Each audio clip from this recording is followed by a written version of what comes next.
everybody. Welcome to another installment of The Human Experience, one of the channels in your regular Thursday night programming of Must See Yale. I have been looking forward to tonight's panel, and before we get things underway, I want to hand it momentarily over to Steve to have a few words to you all. Thank you, Stephanie. Yes, for those who have just joined, I work at the Alumni Association. Like you, I'm an alum of Yale, and we're delighted that you're carving out time, as so many of you have been doing every Thursday night. This is a reminder that these sessions are courtesy of the Yale Alumni Association, and there are many other sponsors on various Thursday nights, but the YAA stands behind this and knows it's a wonderful way of engaging all of us as attendees, but also hearing from some amazing people, such as the panelists that we're going to have tonight. I also just very briefly would remind you that there are upcoming sessions every Thursday night, almost like clockwork. And finally, if you haven't already joined our online community, Cross Campus, we welcome you to join. It's easy. It's crosscampus.yale.edu, and there you can find 16,000 other members of the Yale community with whom you can network. I think that's enough because we want to get right to our topic. So Stephanie, back to you. Thanks, Steve. Tonight, we are truly honored to have a panel of 5 amazing Yale College graduates who teach in the public schools. This was suggested to us by one of the panelists, Alyssa Levy, class of 2009, who tonight will be your moderator.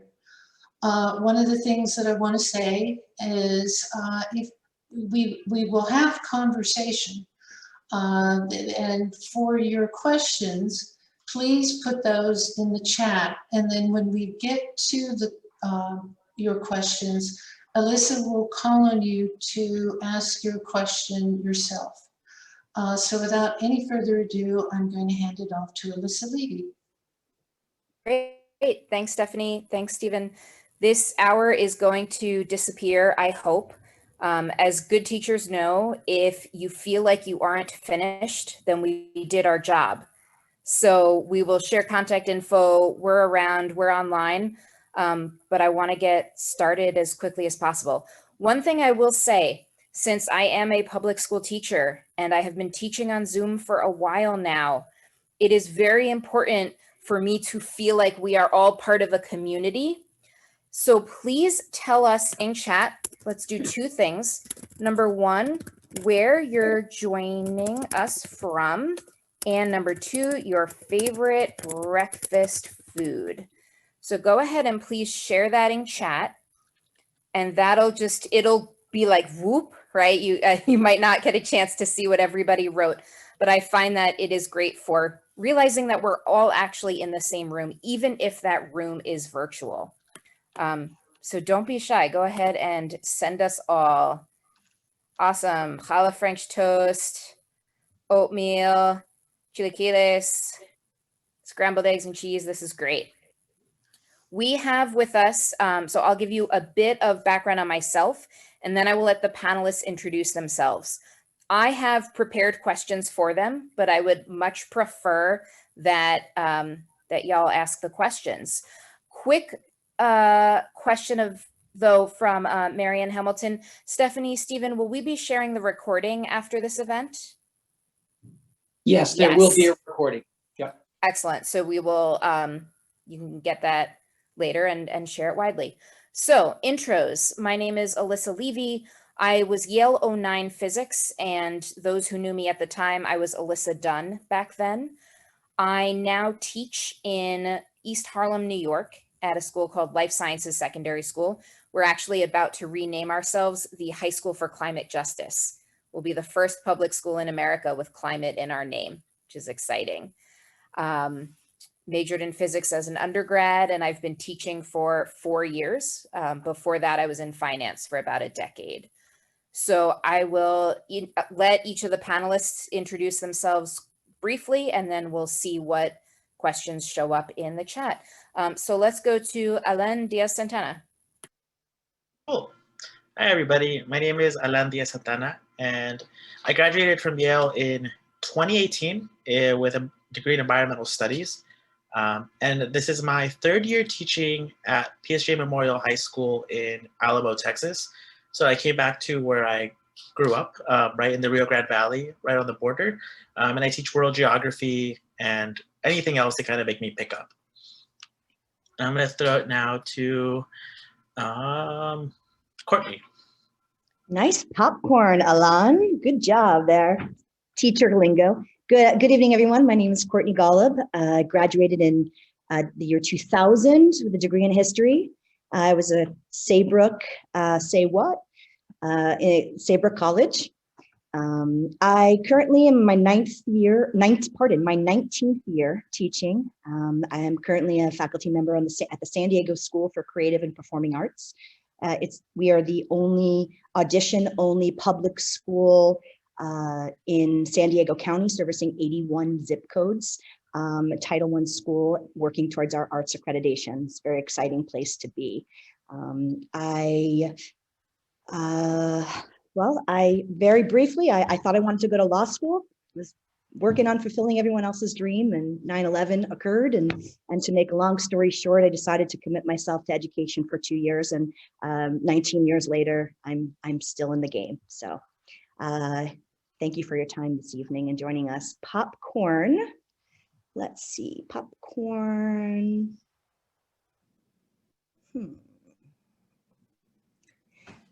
Popcorn hung.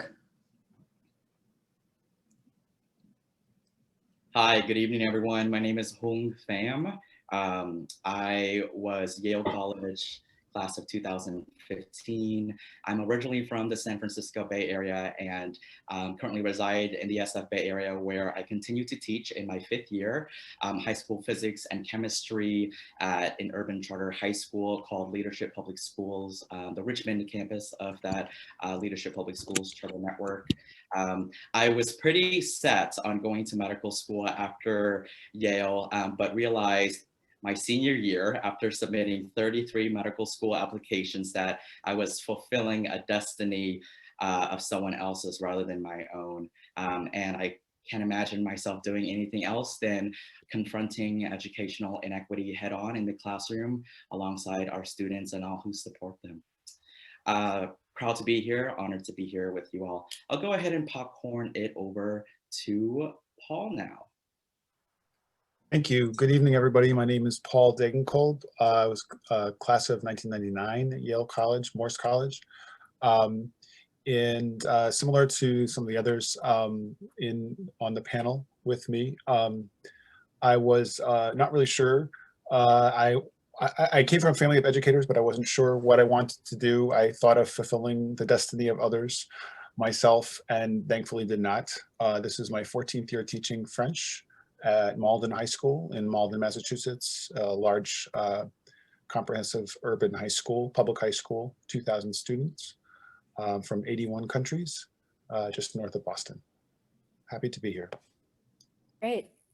Thanks, everyone. So 2 more administrative notes. One is if you are not speaking, please do keep yourself on mute because it will help with the recording and technological whatnot. And then the second piece is, as I say to my students, you are invited to turn your camera on if you have not done so in order to create more of that sense that we're all in the same room. However, everyone's got their own circumstances. I don't know what's happening behind you right now, right? No obligation, but definitely an invitation.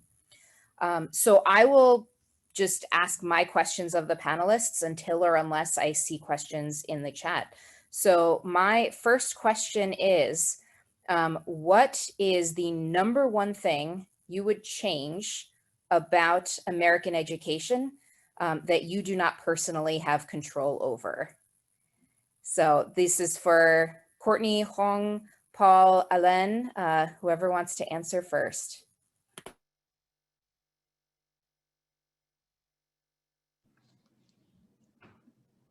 I could jump in. I'll be brief here. there's a lack of certainly systemic racism and systemic injustices that I certainly don't have control over on a large scale. I do have and can do what I can do in my bubble, and will continue to do that to work towards equity and equality.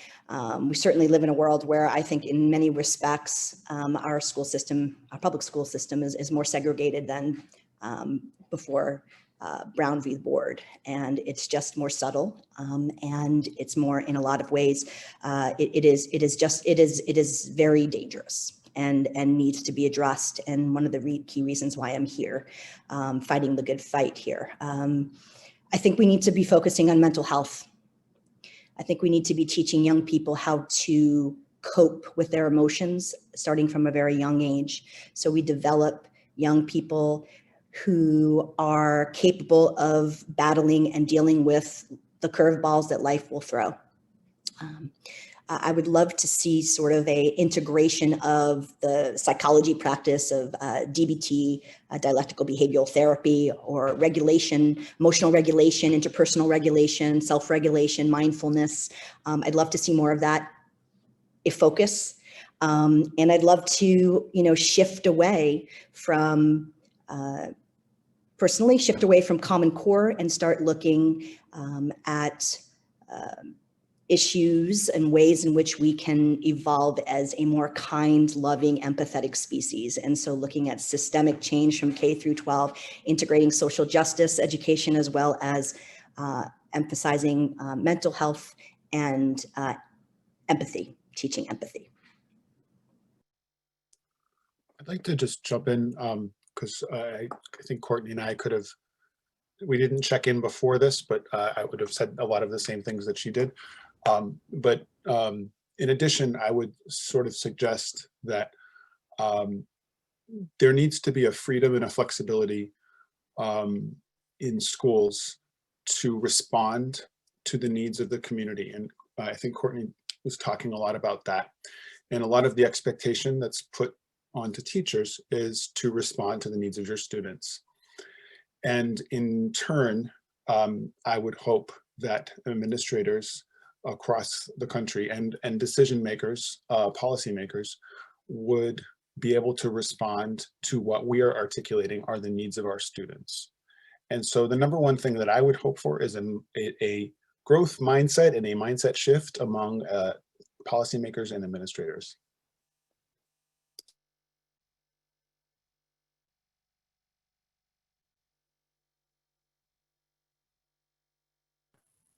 Helen or Hong? Yeah, I'd be happy to share next. Personally, something beyond my control that I think I would like to change if I had the voice, agency, and power to do so is diversifying our nation's leadership pool as it comes to the teaching workforce and the leadership pool of school administrators as well. Currently, and for a while now, the American teaching force is 80% white, most of whom are white females. And I think research has shown that whether white or not, students really benefit from having teachers of color in front of them, teaching them across the gamut of subjects and really modeling for them what representation looks like beyond what might be their local scope of community or family or kind of socialization.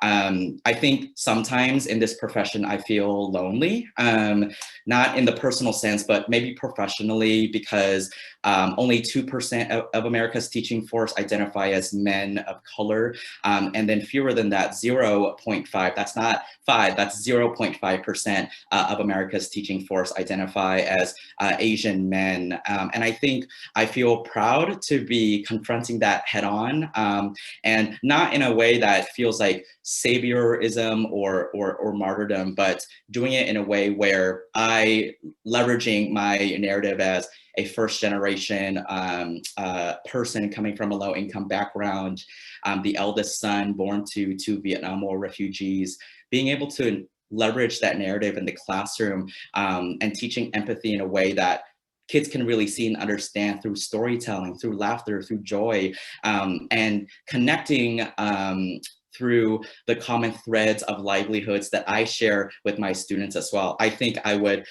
do whatever it takes to really diversify, again, our nation's leadership pool in the teaching force, because as I see it, I teach in a way that is liberating and emancipatory, but not just for my students, but I'm healing alongside with them. And I think when they see me and them and vice versa, there's such beauty and magic that happens in the classroom. Thanks. Ellen?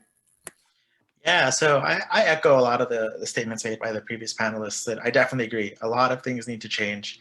And in my region, what I've mostly seen that I would really want to change is this focus on standardized testing, right? This year alone, I have spent now 22 days outside of the classroom administering tests or just making sure that these students are showing up to take them. And those are 22 days that I'm not in the classroom, that I'm not actually working with students. But besides that, what's been really sad for me to witness and really heartbreaking to see is that I don't do very traditional tests with my students, right? I let them do presentations, or I let them do a podcast, or I let them just kind of, I ask them, okay, show me what you've learned in this project, how you want to show it to me, and we'll work together to come up with a rubric. We'll work together to grade you, right? Where you need to be based on what you want. And the first time, they're all freshmen, that we do this, they all want to say an essay, or you can give me a test. And they're not seeing all the things that they know and all the skills that they have, because it doesn't fit onto this testing narrative. It doesn't fit into this, in Texas it's called STAR. I know it's called all sorts of names everywhere else. And it's just really sad, you know, because these students they're going out to the real world where there's not as many tests, and they don't know how to value themselves. They don't know how to show what they know if it's not being asked directly. I would love to just get rid of them. I don't give any tests in my class because I don't think they're that useful. Awesome. Thanks. I agree also with these sentiments, and did not expect when I became a teacher that I would actually be someone whose goal is to help my students become more human and better humans. And I teach them physics, but like actually it's love and empathy. And physics is just the conduit to which I've been assigned to use in this goal. So I'm with you all. I'm gonna ask Eric to unmute yourself and ask the question you put in chat. Sure. Hi, everybody. I expect you can hear me because I'm not seeing any quizzical faces. So that must be a good thing. And this really builds on Courtney's discussion of systemic racism. And so she started saying, you know, there's systemic racism, and the cover story of The Atlantic this month is by an author called Caitlin Flanagan, who was a teacher as well. And the title is Private Schools Are Indefensible. And I think there she's not talking about colleges as much as she's talking about the independent schools in that. And I just was interested if you had any comments or perspectives on that. That was my question.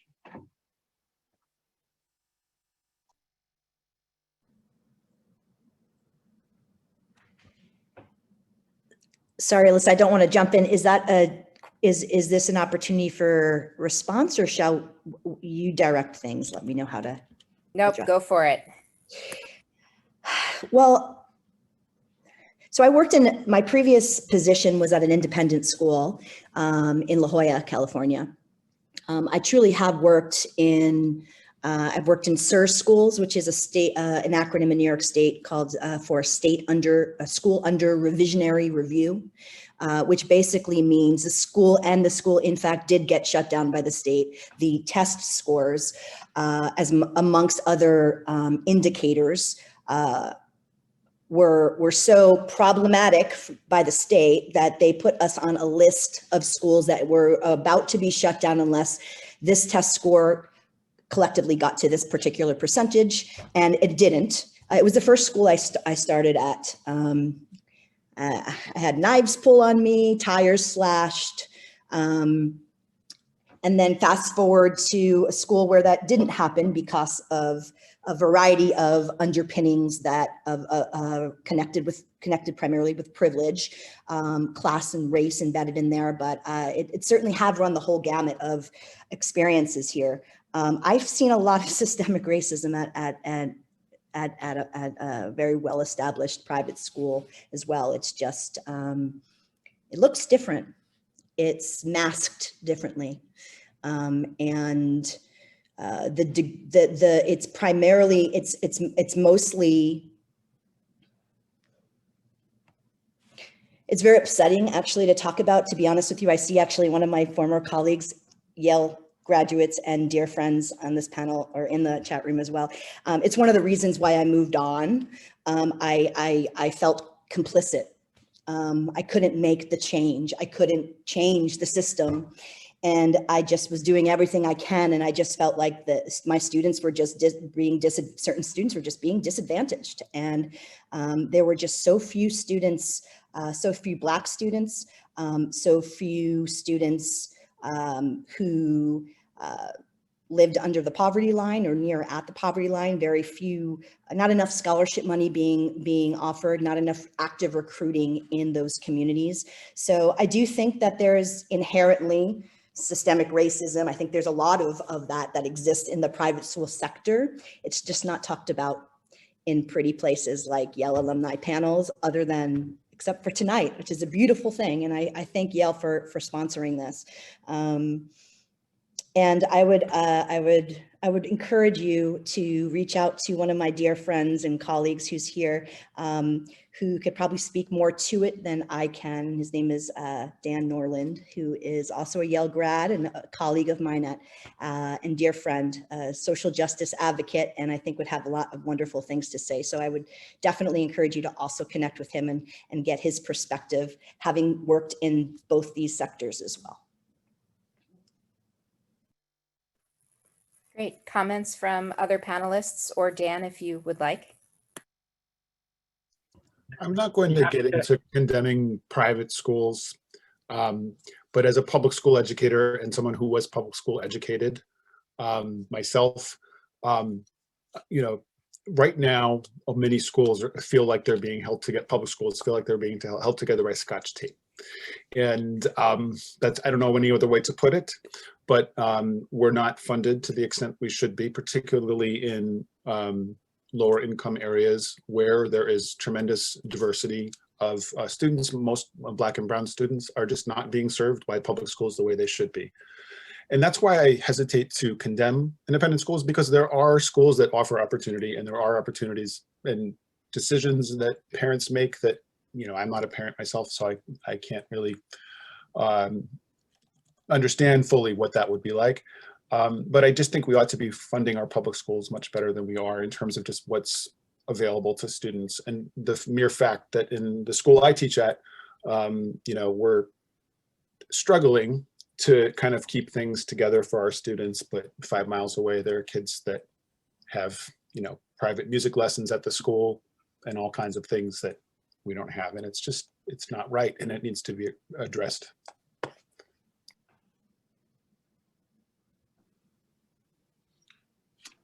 Just really quick on that topic, I'll be really quick. We don't have that many private schools in my area, and my area is almost 98% Hispanic, Latin American students. And, you know, I don't really have an issue with some of these private schools because, you know, they exist and they're serving their own communities usually. But something that comes to the mind to me is that there's a lot of very hostile charter schools that are actively trying to recruit students away from public schools and kind of will hint at, we want to kind of replace the public schools. And I think that has been, at least in my area, one of the bigger issues in my community of our schools are definitely underfunded, but our charter schools are overfunded, and they're coming from the same pot of money.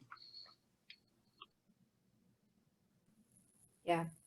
And one of the biggest challenges I have, especially coming from a place like Yale and a background in physics, is I love measuring things, right? I love being able to say, this works, this is more than that, this is the answer, this is the outcome. And the more time I spend teaching, the harder it is to pin any metric on it. there is nothing that an outsider could assess that I can think of that would tell the difference between when I'm teaching and it's a good day or a bad day. Like what can you measure that would tell the difference? So then how do you know?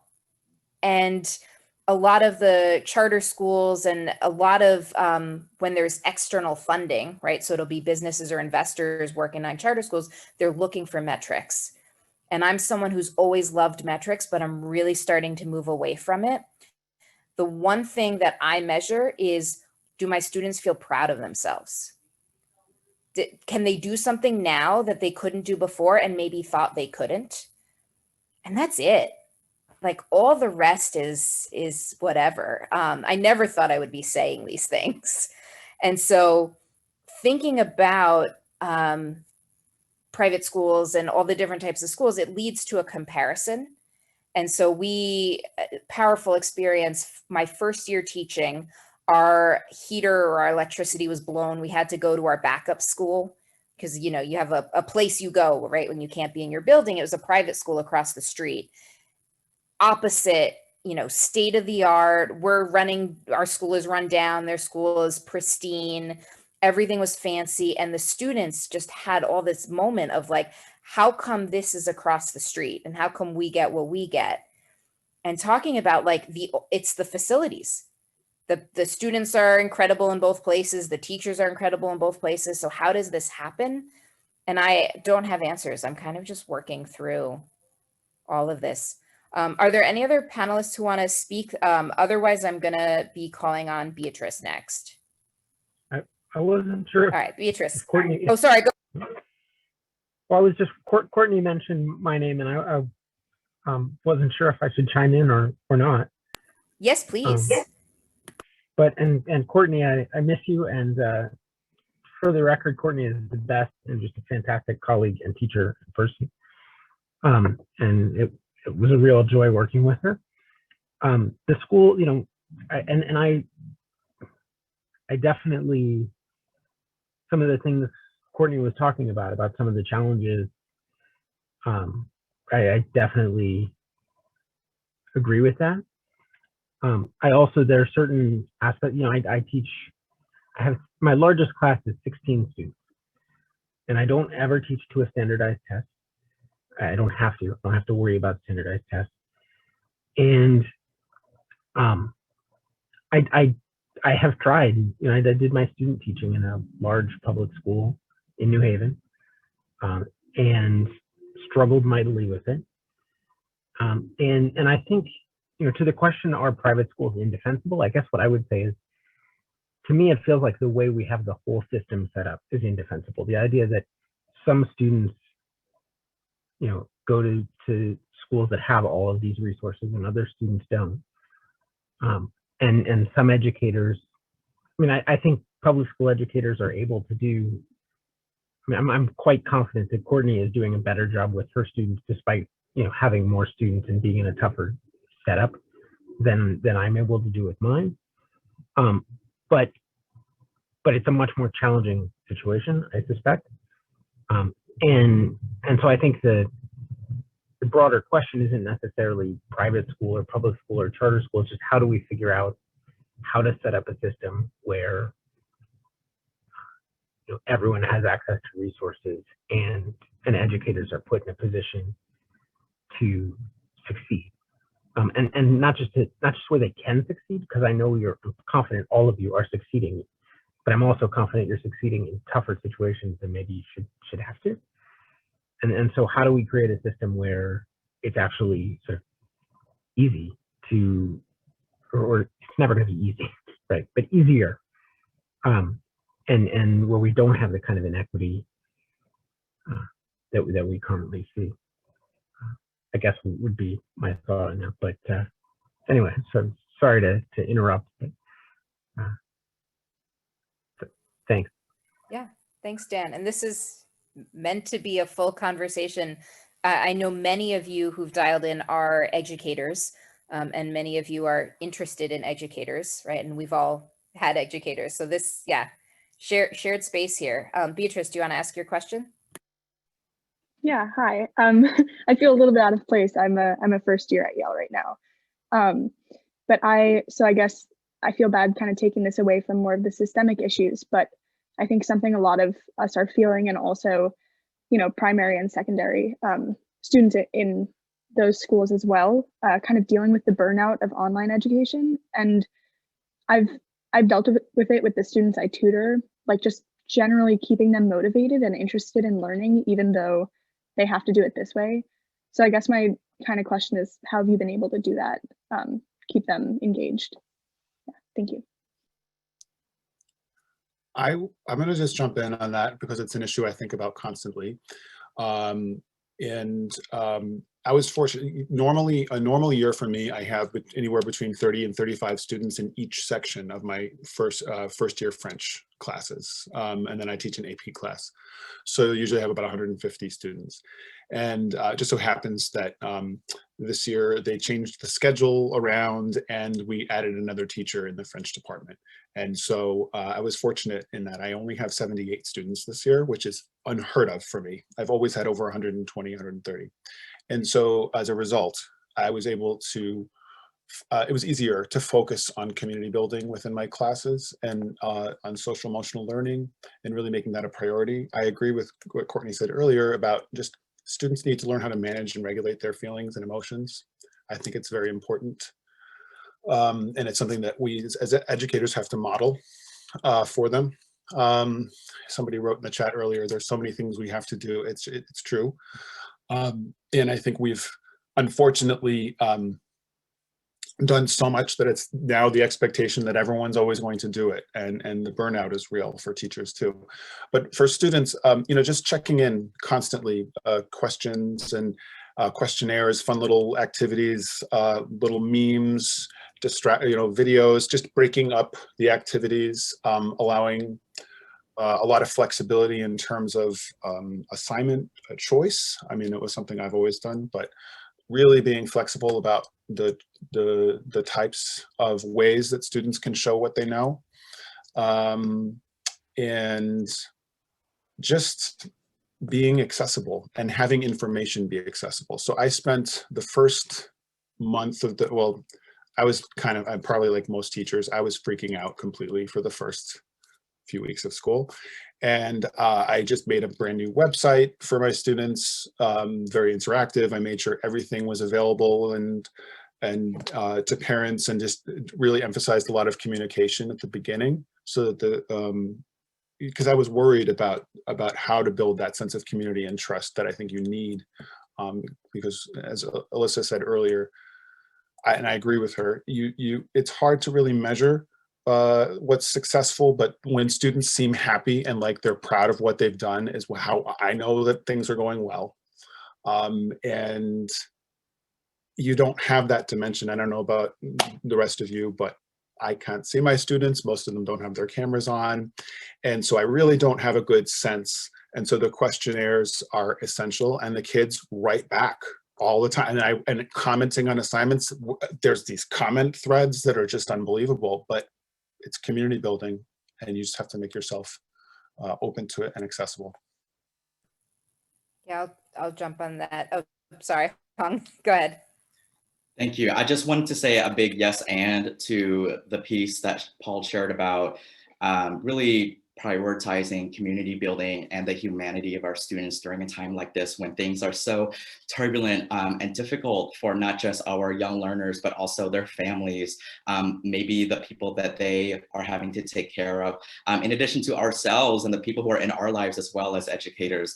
I think, Beatrice, I really appreciate your question, because what I try to lean on when I kind of go down that mental route that you're kind of getting at, Beatrice, is although the how of what we're doing, the how of the work looks different right now, very much with distance learning, hybrid learning, and all of these different moving parts, the politics that are involved as well. Although the how looks different, the what and the why is still the same. And the what and the why is making sure that we do everything we can so that our kiddos, they love learning, they love coming to school, and they're continued to be put on a path to and through college, career, and community leadership, and ultimately such that they are consciously self-determining their own life path, living lives of choice. That's what we want. And so for me, staying anchored in that then helps me to kind of consider, well, how can I do what I was doing in terms of teaching physics in a brick and mortar building in a way that was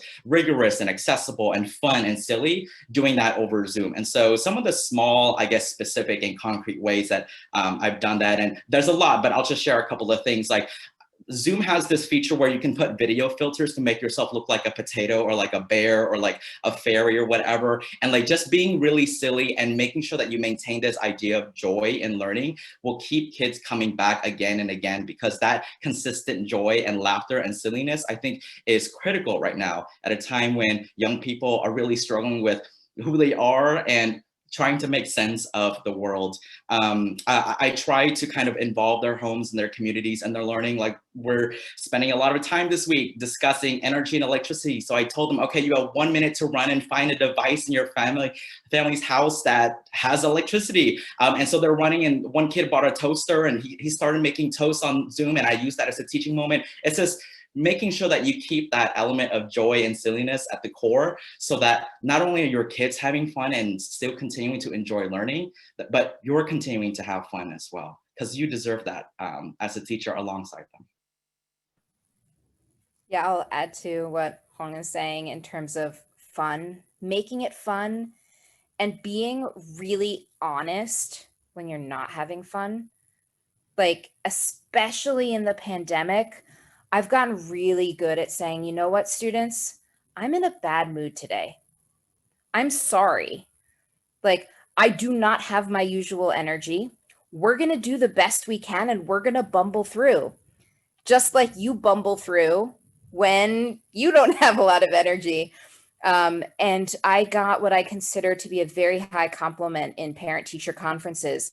One parent said to me this year, Ms. Levy, my daughter says that thanks to you, she understands that teachers are people and all of us are people. We're all just humans. And like, that's the point. So it's like fun and realness. These are not, like, none of these are things I expected would be important to me when I became a teacher. And now I'm like, this is what it's about. Ellen, did you want to add anything before we go to the next question? No, I just agree with everybody. You just got to be honest with them, right? At least in my campus, I sometimes feel like teachers treat students like they don't have feelings, like they just always want to do work, and usually they don't. And they really appreciate it when you're like, it's Friday, catch up on anything you have. You know, that's what I do, and they love it. They're like, oh, okay, cool, I can do this now instead of the weekend. So also, you know, work with them. They're humans and they need grace and time just like we do. All right, thanks. Hugo, did you want to ask a question?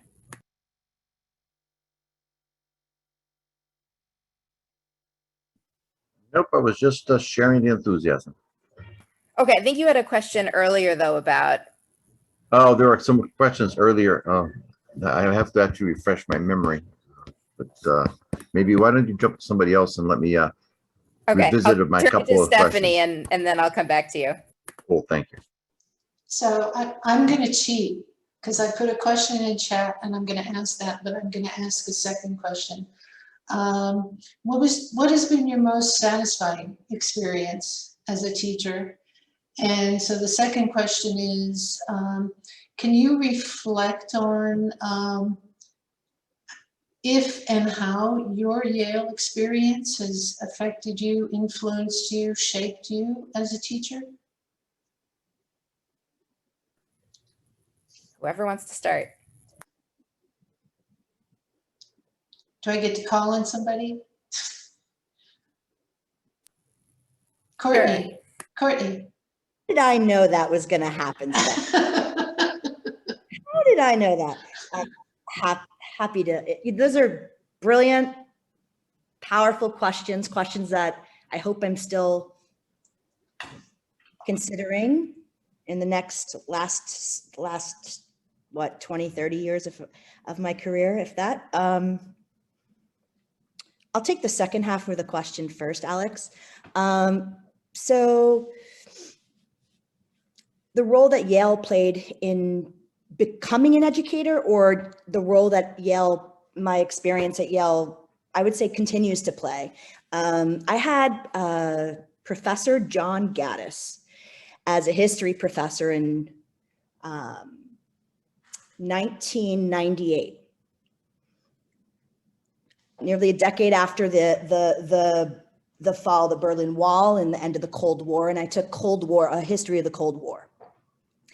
And he was rocking out VHS tapes, this guy, and teaching the Cold War by giving us an experiential learning for the first time in my life, outside of watching the Challenger sadly blow up and Scud missiles during the Persian Gulf War in my history classroom in public school.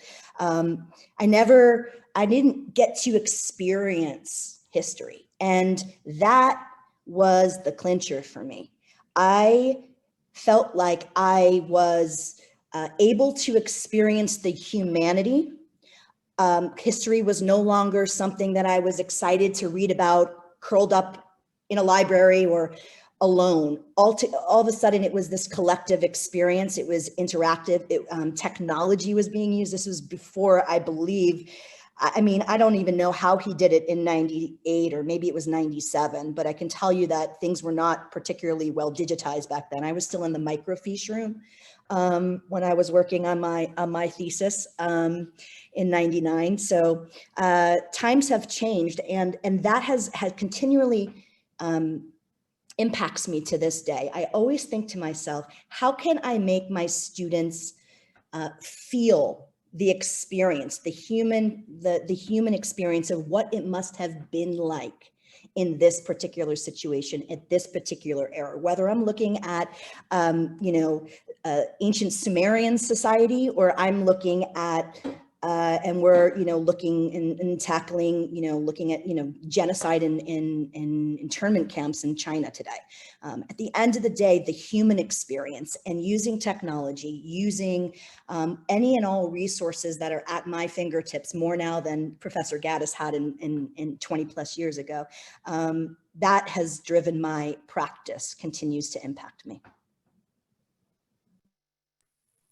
I'll jump in and answer the second half of the question as well, and perhaps connect it to the first part. So as an undergraduate, I wasn't really super sure of myself. I'm not sure if any of us is as an undergraduate. And just, I don't know, I came from, a pretty competitive, but small suburban high school. And then I got to Yale and I was just a little overwhelmed by all of the other people that were there. But I knew I wanted to study language, and I was really interested in French. And I was fortunate that in my first year, I just had coursework there that exposed me to a wide array of perspectives and voices, and talented professors who inspired me to study African and Caribbean French as my focus, which I'm not sure I would have gotten in many other French programs. And I, now work in a school with a large population of students who, among other places, come from, Haiti, numerous French-speaking countries in West Africa. And so I've actually been able to bring in a lot of my studies at Yale, a lot of the books that I read, and then, of course, went on multiple tangents, nerding out and reading all different books from different authors, and brought them into the high school curriculum, which is pretty unusual for a public high school. And so we're actually starting elective classes next year in African and Caribbean studies in French at our school. And so I guess it sort of answers both questions, because we haven't done it yet, but I'm so pleased that we're talking about this, because when I speak to other French teachers from public schools across the Commonwealth of Massachusetts, anyway, that's what I see. They're not doing that. And it's just, it's uncommon. And if I hadn't had those experiences, I'm not sure if, I would be approaching my career the same way I am today. So.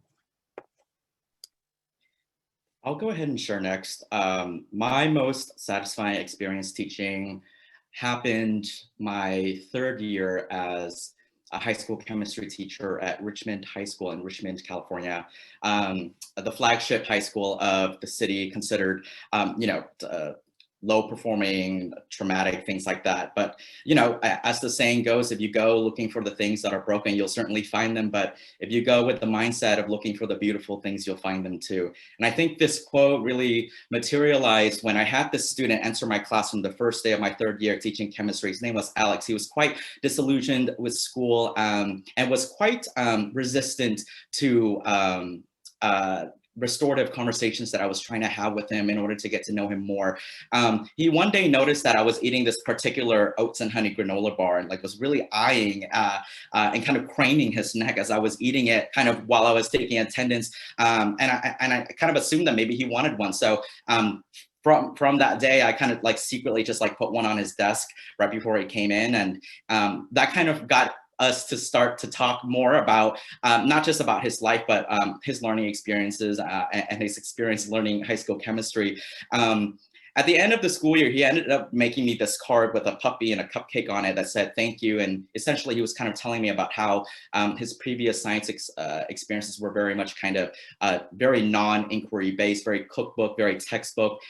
We had labs every week. And again, I like to imbue a sense of goofiness and silliness and laughter and joy into my teaching. He's now a senior at UC Berkeley, majoring in mechanical engineering, which I don't think it can get any more sciencey than that. And he's making his family so proud, and not least me. And so I think that kind of transformation and seeing the fruits of my labor was the most satisfying experience of my teaching career. Regarding the second question, I'm not going to sit here and pretend that I had a really rosy experience at Yale. I actually really enjoyed Yale, but I left with a lot of trauma as well. And I think that had a lot to do with coming from a first generation low income background. Again, I mentioned this earlier. I'm the oldest son of Vietnam War refugees who were fish farmers before the war, and they came here. My dad continues to cut grass to this day. My mom works in a nail shop. And so growing up very much in poverty and going through public schools myself, I was so desperately trying to search and carve out a sense of belonging for myself at Yale, which historically was never designed for a person who looked like me or came from a background like I did. And so I constantly did that for 4 years and actually never found it until I left and entered teaching. And so what I want to do now is I guess a part of my success, my definition of success now is not just leaving the hood or leaving where I grew up to kind of be successful and never come back, but to go back and to prop open that door so that other folks behind me can have those same opportunities. And the way I teach, I don't just teach students content, I teach them about themselves and how to kind of demand that they feel a sense of belonging in every place and space that they walk into, because that's what they want and need, and quite frankly that's what they deserve too, as human beings that we're walking alongside on this planet. 20 years from now, I think they'll ask me and they'll ask us about this dark hour that we're currently living through, navigating through. They're going to ask us what we did to help, and my hope is that it's going to matter that I was here. Thanks. Alan? Yeah, so on the first question of satisfying experience, I've only been teaching, this is my third year, right? And this whole year and half of last year has been online, so it's kind of a little different. What I'm really hoping is going to be this satisfying experience is my first bunch of students who everyone says is your kind of a little extra special for you. They're all graduating in May. And these past few weeks, because I was there for my campus, we do everything by the social studies teacher. I've been kind of preparing them in calling them, hey, you need this credit, you need this, you need to get this done. But I've been working with them, and their first year at the school, their teacher left halfway through the year. So when I kind of showed up, they kind of make these jokes where they're like, you promise you're not going to leave, right? Like, you're going to be here until we leave here. And I was like, yeah, I think so. Like, if they'll keep me around, I don't know what they're thinking at the principal's office. And I think now that some of them have started to kind of come back to the school for all this checking out process that we're beginning, they've been really excited, and I've been really excited to see them. Where I'm like, oh my God, I'm going to go see all these kids today. I'm super excited to go see them. Really satisfying. And to the second question, same thing as Hung. I did not have the best experience at Yale. It was very, very hard. And also coming from Mexico and being an immigrant, even some things like small things like my name, people just couldn't figure it out. And it was really hard to be myself at Yale. And now that I've come back home and that I've come back to a community that, I think a lot of the people I met in college are wonderful people, and they tried their best to really get to know me. And, that's fine. No one's ever going to meet you 100% there. But coming back home and being in this community that meets, that just knows, without even saying anything, they get it. They know they are immigrants or their families are immigrants too, or they've lived on this border forever, has been really good to have. But I also think preparing students and letting them know, hey, you're going to go to college, whether you go to UT Austin or you go to California or you go to New England, it's going to be different. But I also think going through that process helps you figure out who you are. And I think talking to them about that, because I'm the first teacher that they've had who didn't go to college 50 miles from where we are, at least at the high school, and kind of giving them that conversation and saying, it's going to be hard. You're not going to, at least with us, if you get into an Ivy League school, everyone's like, oh, you're going to come back and make so much money. And I'm like, no, that's not always true. I'm a teacher, but you get to do all the things that you want to do if you figure things out right. So I think being able to tell them that, say it's not going to be perfect, it's not a movie, but it is going to be a lot of fun, has been kind of how I use that Yale experience to guide them. Awesome. I'll add. Yeah, I was going to say, Alyssa, do you want to answer that question, and then we'll take it on home? Yeah, I was going to answer it, and then I was going to let Philip ask his, and then let that be the end.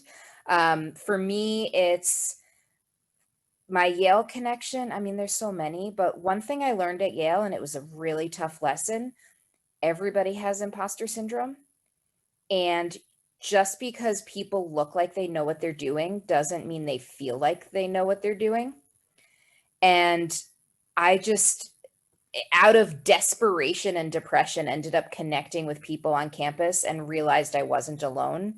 So that's really the message I bring to my students. And I talk a lot about the Dunning-Kruger effect and the idea that like everybody goes through this pit of despair, but it actually means that you've learned enough to know that you don't know and you're not alone, and reach out. And I'm just trying to prepare my kids to have a slightly easier transition to college than I did. But Yale's where I figured out I wasn't alone. So in some ways the opposite of Hung, right? Like there's trauma and there's connection, and we all have different versions of that played out on campus for us. Something, what's inspiring, like what's satisfying. I'll just give an anecdote from literally today. This week has been my first week back in the school building after being remote for this entire year. And I had students, I had never seen them because they don't turn on their cameras. So I'm like, oh, you're Janaya? Like, oh my gosh, like, nice to meet you. And they just were playing around with the physics toys in my room and spraying water at each other. And we got into a discussion about COVID, and we started using our spray bottle and our Airzuka and building out a model for how might you figure out if the 6 feet thing makes sense. And so we're all wearing masks and we're playing, right? And I'm like, this is physics. This is science. These are the moments. So that'd be my answer. All right, it's 8:55. So I think maybe, Philip, if you want to ask your question, but maybe not all of us will answer it, and then we'll wrap up. Thanks, Alyssa. I just want to, first comment that all of your energy, your inspiration, and your mindfulness about socializing your students is really amazing, and we owe you a debt of gratitude for that. I wanted to ask though if in terms of communities providing more supports for public schools, could the public schools connect more with families and community, provide mutual support, maybe shared facilities and human capital? And I'm wondering if maybe your siloed subjects and single teacher classrooms and the limited time that you have to collaborate with peers and with others, the sort of rare cross-disciplinary activities, does that actually work? Does that model work for students, or would you rather see, you know, a sort of broader connectivity of public schools to their communities, say? I'm going to just jump in because the school that I work at is kind of a hub for the community for a lot of things other than K through or 9 through 12 education, so high school. But we are also a community center. There's parent classes that are offered at the school. Also, community college classes are offered at our school in partnership with the Bunker Hill Community College in Boston. So in a lot of ways, there are many services that are being offered by the school, but I think it needs to go more than that. It needs to be much more comprehensive than that. In terms of the siloing, that is definitely a problem. You know, there are times, especially now with the hybrid model, where I don't leave the room almost the entire school day or see another colleague. And it's quite isolating. And I think a lot of people thought going back to buildings was going to be a relief after being isolated from everyone for the year. And I don't think that's true, but I think we've made time. We've been forced to, at least in our school, to kind of find time to connect with each other and ways to collaborate with one another because we're so limited in terms of the ability to sit down and really plan things together. It's challenging, at least at my school. One more comment. Courtney, you want to be it?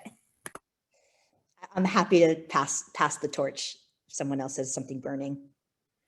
I think it's you. Oh gosh. All right. Real briefly, project-based learning, the opportunity for the community and the school to see common mission, common needs, and start working on fulfilling those goals together. I think that we will get so much more connectivity between and an inherent buy-in, passion from family members, involvement from those sometimes that may not be as active in the school community. If we see the school as or have some sort of it, whether it be in a civic class or in any sort of opportunity is always there. But if you create some sort of project and use your discipline to solve a social issue in your community, to address a social issue, whether if you're working in a science class or environmental studies, or have an issue with clean water, or whatever issues plague your community, look at how the school and the students, through project-based learning and student-centered experiences, can start being a tool for social change. Then I think if the schools, if the kids lead the way, I think you're going to see a deeper connection form. I truly believe that the kids are the answer. So yeah, that's my thought. Thanks, Courtney. And I'll turn it to Jeff to close. The panelists, we're all putting our contact info in chat, and we seriously mean it. Stay in touch. Like, we don't disappear when the Zoom closes. Jeff, it's all yours. Well, thank you very much. And what a spectacular show tonight. I mean, just the connection and the energy on this session, I think was tremendous. I hope everybody enjoyed it. I do want to say, as people share their Yale experiences at the time, how it is now, I'm a firm believer that we're all, fortunate we have the Yale blue layer around us, and just take it in stride in that regard. We're all here, and I always find the more you use it, the stronger it gets, and whatever may have happened at the time makes you stronger, et cetera, et cetera. But boy, what shared experiences, and I really personally appreciate everybody sharing that. But always count on that Yale blue layer, something we all have. Thanks again for joining tonight. Next week, and every Thursday, through the end of the academic year, we'll be here at 8 o'clock, and I encourage everybody to join. The next show is coming up next week. We've got a STEM report for health equity in the pandemic. Then we go over to career pivots on the 29th of April. On May 6th is personal growth, life and retirement, and then we'll swing back to more human experience. This rotates. So I encourage you to come to all of them, because you just learn so much, even if it's not a topic you thought you might have enjoyed, you'll see it as like tonight. You just get blown away from the discussions. We enjoy everyone that's coming. Tell your friends, your other Yale friends to join. And we thank you once again from the YAA, Careers Life in Yale, and have a great night. We'll wrap it up. And next May's Human Experience is going to be artist Cheng. Thank you. Great. We'll close with that. And everybody enjoy your night. Thanks. We'll see you next week.